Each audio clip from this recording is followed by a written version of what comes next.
तो हेलो दोस्तों, welcome to my YouTube channel some solution technical. दोस्तों, आज इस वीडियो में मैं आप लोगों को बताने वाला हूँ जो ट्रीज है वो आपस में कम्युनिकेट कैसे करता है।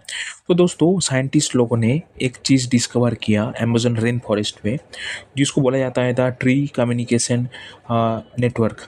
सो ये जो चीज़ है ये एक साइंटिफिक जगत में एक बहुत ही गुरुत्वपूर्ण पूर्ण एक इन्वेंशन था या डिस्कवर था, जहाँ पर हम लोगों को इंसान लोगों को मालूम चला कि जो धरती में होते हुए जितने भी ट्रीज है वो आपस में एक कॉम्प्लेक्स न्यूरल नेटवर्क से कनेक्टेड होता है दोस्तों।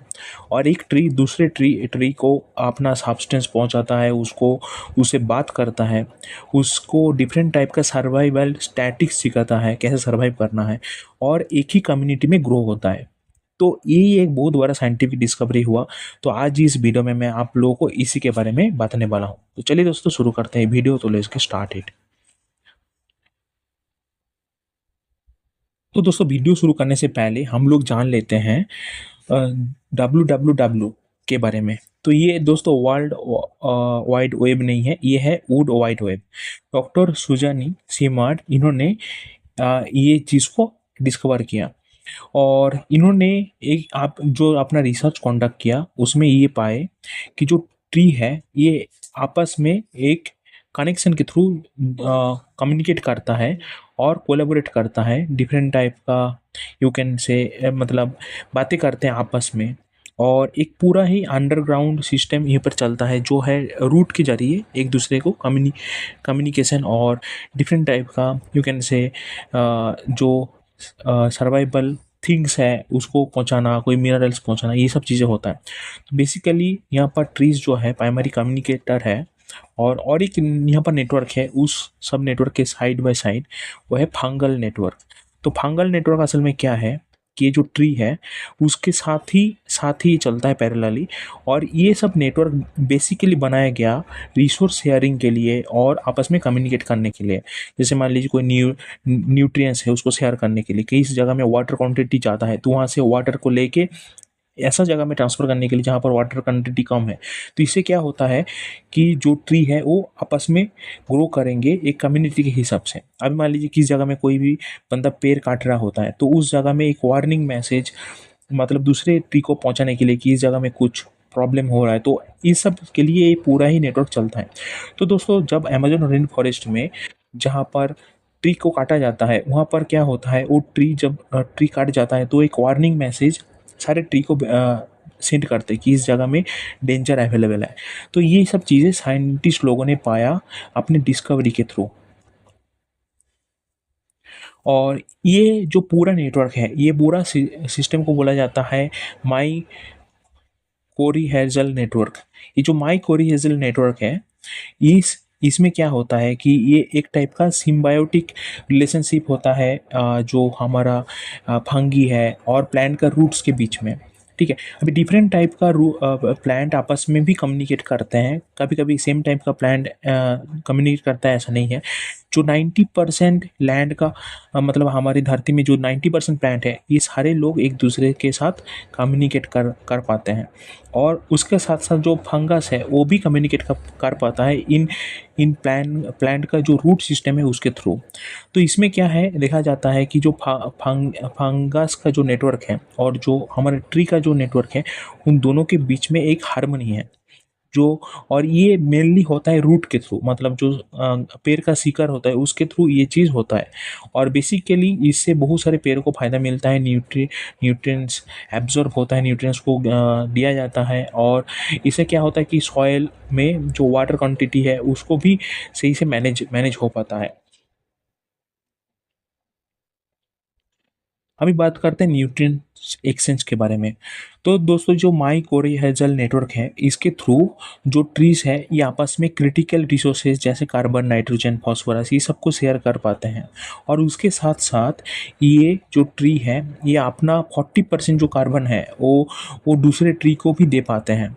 और कोई भी मान लीजिए डिजीज आया, कोई भी मान लीजिए किसी ने ट्री को डैमेज किया, कोई भी स्ट्रेस हुआ, जैसे मान लीजिए कोई आपका बाहर में ऐसा सिनेरियो आया जैसे स्ट्रॉम आया, इस केस में क्या होता है कि ट्री वार्निंग मैसेज भी एक दूसरे को भेजते हैं।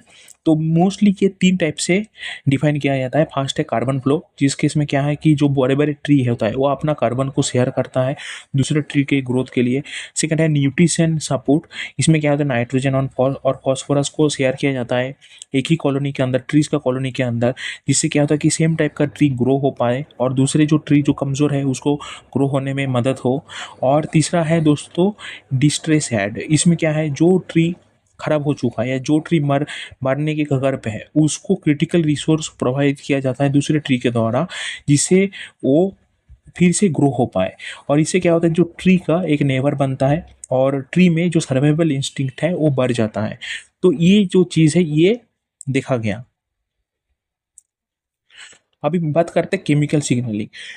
इसके ये तो हुआ ग्राउंड में जो कम्युनिकेशन नेटवर्क, इसके साथ साथ और एक कम्युनिकेशन नेटवर्क चलता है जो हवा में चलता है, इसको बोला जाता है VOC network, VOC network, volatile organic compound network. ठीक है, तो इस नेटवर्क में क्या होता है कि कभी कभी क्या होता है कि इंसेक्ट अटैक होता है, कभी कभी क्या होता है कि डिफरेंट टाइप का अभी डिजीज आ गया, कोई एनिमल प्लांट को हार्म कर रहा है, उस केस में जो ट्री होते हैं वो एक VOC एयर में रिलीज करते हैं, एक ऑर्गेनिक मटेरियल रिलीज करते हैं जो दूसरे ट्री को आने वाले अटैक के बारे में सतर्कता प्रदान करता है। तो एक टाइप का ये अलार्म सिस्टम आप मान लीजिए।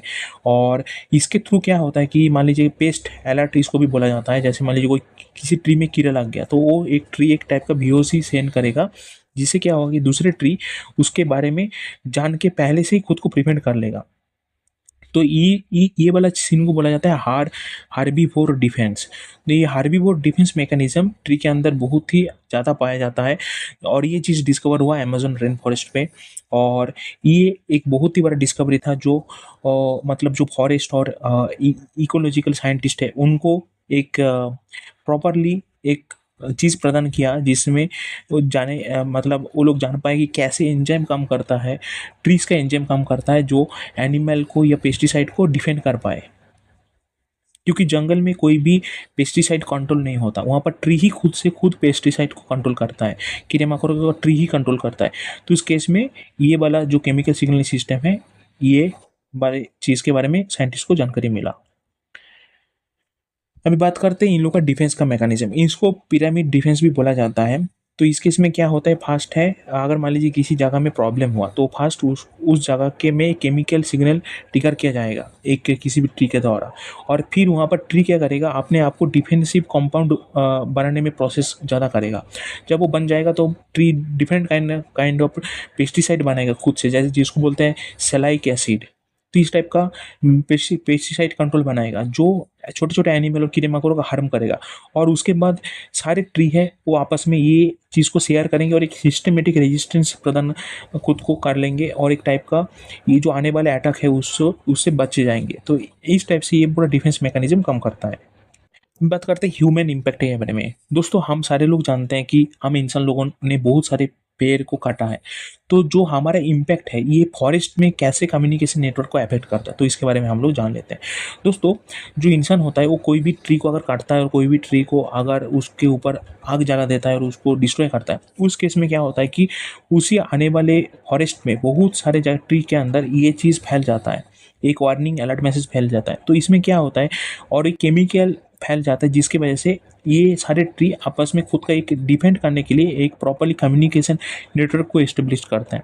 और ये नेटवर्क के वजह से क्या होता है कि जो वुड का क्वालिटी है उसमें इफेक्ट होता है। ठीक है, तो ये चीज़ साइंटिस्ट ने मालूम चला और साइंटिस्ट ने ये डिस्कवर किया कि हर एक ट्री को काटने के चलते 30% जो एरिया का मतलब ट्री का जो नेटवर्क है वो प्रॉपरली एक्टिवेट हो जाता है और ट्री अपने आप को रेजिलिएंट कर लेता है। ठीक है, और इसमें क्या है कि ट्री के चलते और जो टेम्परेचर राइज हो रहा है उसके चलते जो सिग्नल है उसमें भी डिस्टॉर्शन देखने को मिलता है।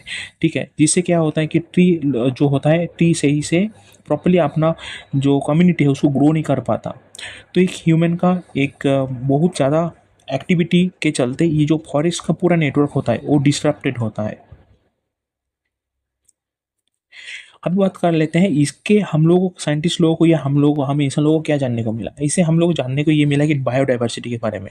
दोस्तों इस धरती पे बहुत सारे ऐसा ट्री है जो आपस में कम्युनिकेट कर पाता है और वो एक बहुत ही बड़ा कम्युनिकेशन नेटवर्क के थ्रू खुद को ग्रो करता है, खुद को कंट्रोल करता है।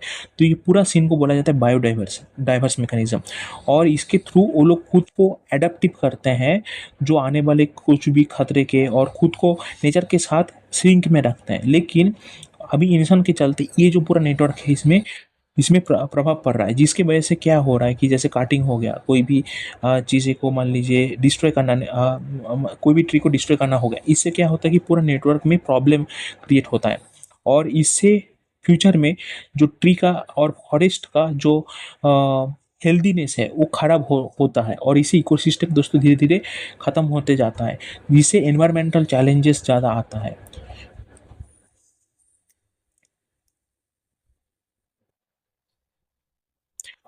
तो दोस्तों ये वाला जो फील्ड है, ये वाला फील्ड में ठीक है, साइंटिस्ट लोगों को और भी एक चीज़ जानने को मिला। जो ट्री है ये आपस में नॉट ओनली न्यूट्रिएंट शेयर करते हैं, आपस में बात भी कर पाते हैं थ्रू मैपिंग नेटवर्क। और खुद को एक ट्री दूसरे ट्री को सिग्नल भेजता है, अलार्मिंग मैसेज भेजता है।